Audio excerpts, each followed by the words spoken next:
If you're someone who's always scrolling in social media, did you know that you can earn dollars by using social media? Yes. So I've been working as a freelance social media management, managing and growing their social media business by being a freelance social media management. Right now on this video, I will teach you the step by step on how you can do that too. Hi, I'm Shara Obligar. I am a freelance social media management working with different clients across the globe by managing their social media business. I know you are wondering what social media management is, how to be a social media manager, or how to earn dollars by using social media. Social media managers are those people who's working in social media, which you will be growing and managing business account or social media account by increasing the followers, likes, comments, views, and other numbers that you are seeing in social media. I have video that tackles what social media management is, how you can offer that to business owners without experience. But right now, I'll teach you the step by step on how to be a social media manager. First step to be a social media manager is learn the basic of freelancing. Since we are going to enter in the freelancing world, I want you to know this first because I don't want you to regret entering in freelancing. Freelancing is really not a stable income for you. It is not like in corporate world that we have stable income monthly. But in freelancing,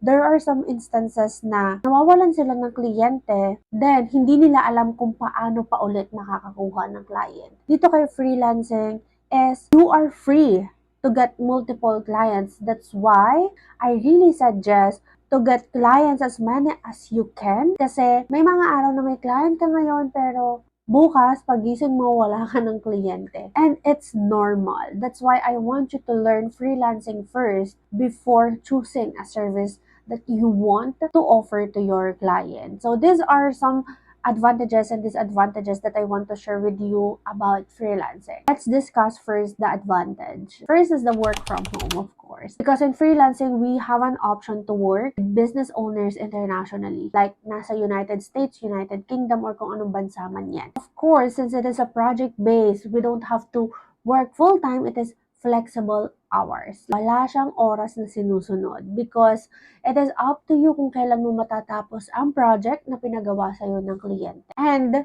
this is what I love. You can work while traveling. Yes, kasi work from home siya and flexible, then project-based. So, you can do that while traveling as well. I've been doing this a lot. That is why I love freelancing because you can literally travel whenever you want and work at the same time. And of course, you can celebrate occasions with your family. Nasa ibang bansa ang client natin or ang employer natin, we have time difference na 10 to 14 hours time differences. Kaya we can enjoy and celebrate occasions with our family na hindi masyado nating nagagawa kapag nasa corporate tayo. But of course, kapag may ganyang advantages, meron din tayong disadvantages. One of the disadvantages I want to share with you is no health benefits. Unlike sa corporate na tugot ang ating SSS, PhilHealth, Pag-ibig, and insurance, dito kay freelancing, walang health benefits. Ikaw ang dapat magbayad ng mga health benefits mo and ikaw din talaga dapat ang mag-asikaso niyan.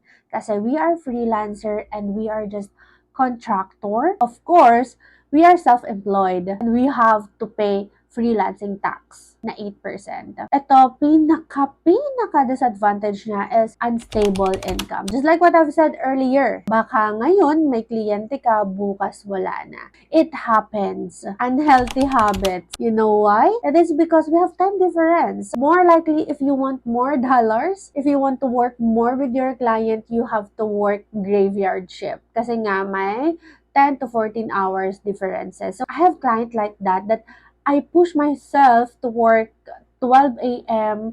to 3 a.m. or 4 a.m. It is because active sila doon at madami silang pinapagawa.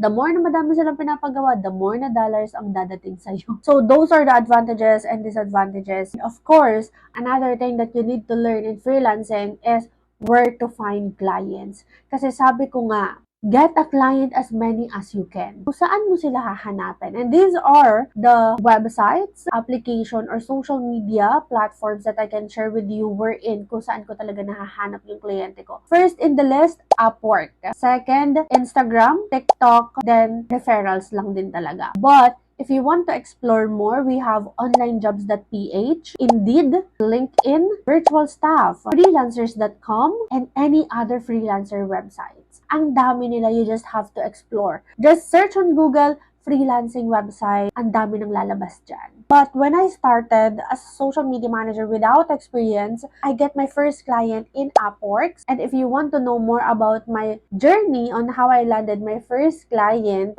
with $18 per hour, feel free to watch this video. And dyan ko kinuwento kung paano ko siya nahanap, anong ginawa ko, anong cover letter ang ginamit ko, at kung paano ko siya na-close deal. Next thing that you need to know is the payment method. Since we are going to work internationally, you have to know how they will pay. I am using Wise and PayPal. Wise is my favorite. I always tell to my client that I prefer Wise than PayPal. Bakit? Mas malaki ang charge fee kay PayPal kaysa kay Wise. Wise, ito ang rate right now, and kay PayPal, ito ang rate right now. See the difference? Ang laki. That's why I want you to explore other payment method that you can use kasi other than those two, meron pang mga iba. It's just that I prefer this two because proven and tested na talaga yan ng nakaramihan. And last thing, what kind of services that you can offer? There's a lot of niche or services that you can offer internationally. A virtual assistant, social media manager, graphic designer, video editor, web developer, kahit yung mga IT,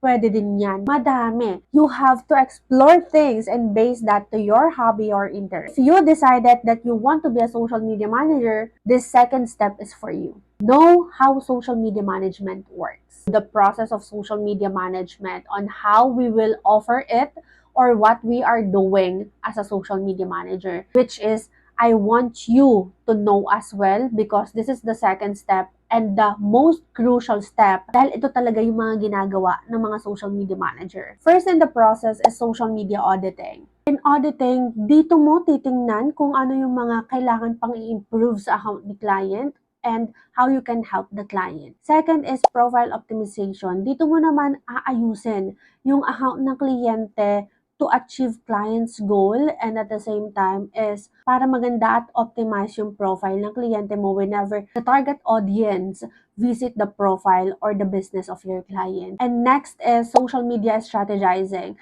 So here in social media strategizing, dito mo naman titingnan ano yung mga strategies na pwede mong gawin sa kliyente mo. Ano yung mga kind of content that you will post to your client's account. Next is ideation. After the strategizing, nalaman mo na kung ano yung mga content na yon.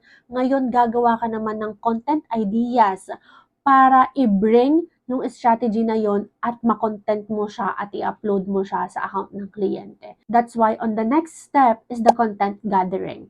Here in content gathering is dito mo naman i-gather yung mga assets, videos, and photos na gagamitin mo to edit the content. That's why in the next step is you're going to edit the content. In editing the content, you're going to think of the hook, how you will present it to your client's audience. Then, once edited mo na yan, pupunta naman tayo sa next step which is the approval or revisions. You will let your client know that, okay client, these contents are ready for approval, so feel free to let me know if you need some changes and doon mo siya i-revise and once na na-revise mo siya at na-approve na siya ni kliyente mo, it is time for you to schedule the content. And in scheduling, I am using Metricool to schedule different contents across the platform ng kliyente.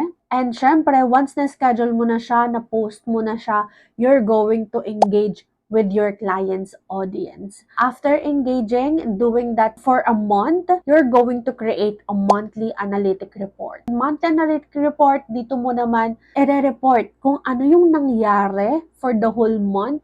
May progress ba from the previous month? Or ano yung kaibahan nung hinar ka ng kliyente before and after? Saan mo siya ilalagay sa monthly analytic report. This might sound so overwhelming but you don't need to worry because I'll be discussing each of them to you para matutunan mo si social media management. It's just that I am enumerating what are the things that you need to learn and what are the things that you need to remember as a social media manager para makapag-decide ka, is social media is really for you or hindi. Third step that you need to know is master the process and create your own system. When I say creating your own system, it is the onboarding process that you are going to use in onboarding clients. First is the discovery call. In discovery call, this is just getting to know with the client, asking if what are the social media goals, how many contents that the client wants to produce per month, the content preferences of the client. Is the client really comfortable to talk in the camera? So you will know what kind of content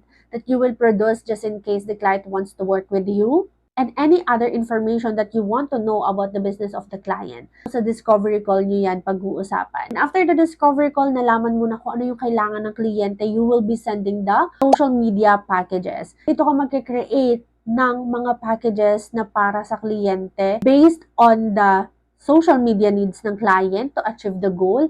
If you have the budget of the client, pwede mo din siyang i-base dun sa budget ng kliyente. Basta make sure in social media packages is always siyang tailored fit at curated specifically for a specific client. After the packages, nakapili na si client ng package, you will be sending the welcome packet. Ito mo naman ilalagay yung mga welcome message, how you process the content, which is yung second step natin kanina. And sa welcome packet, nandito din yung contract, intake form. Si intake form, yung Google form na kinreate ko lang to get information from clients such as brand guidelines, email ng kliyente, information of the business, engagement restriction, the password, and the username. Diyan ko yan sila kinukuha. And of course, in welcome packet, nandito din yung invoice. We must apply the payment first method for all clients. That's why I am sending invoice first before working with the client.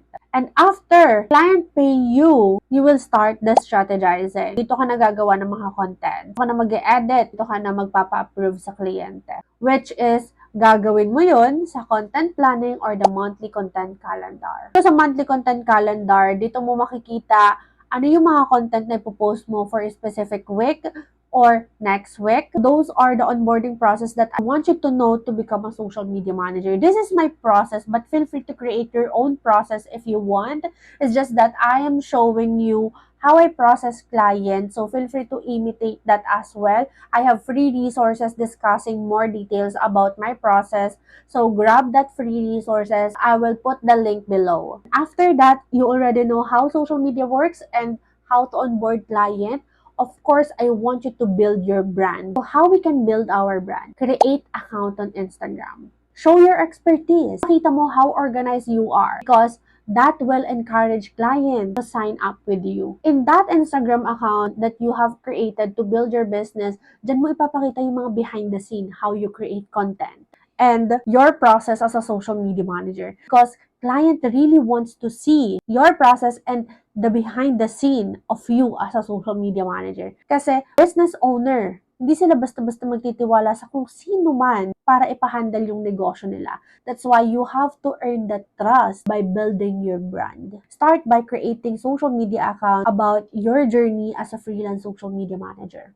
Because I have that too. I have Instagram, I have TikTok. And I am showing that to my potential client to build credibility, trust, and authority. I can handle their business so well. And of course, once you have that account, get that client and grow your client's account. So that's how you will become a social media manager. It's a lot of process, but I know for sure you can do it because you have me. I am really willing to guide you on this journey. Let me know in the comment section what are your questions or what you want to learn about social media management, and I am so happy to create a video for you, and I will see you there.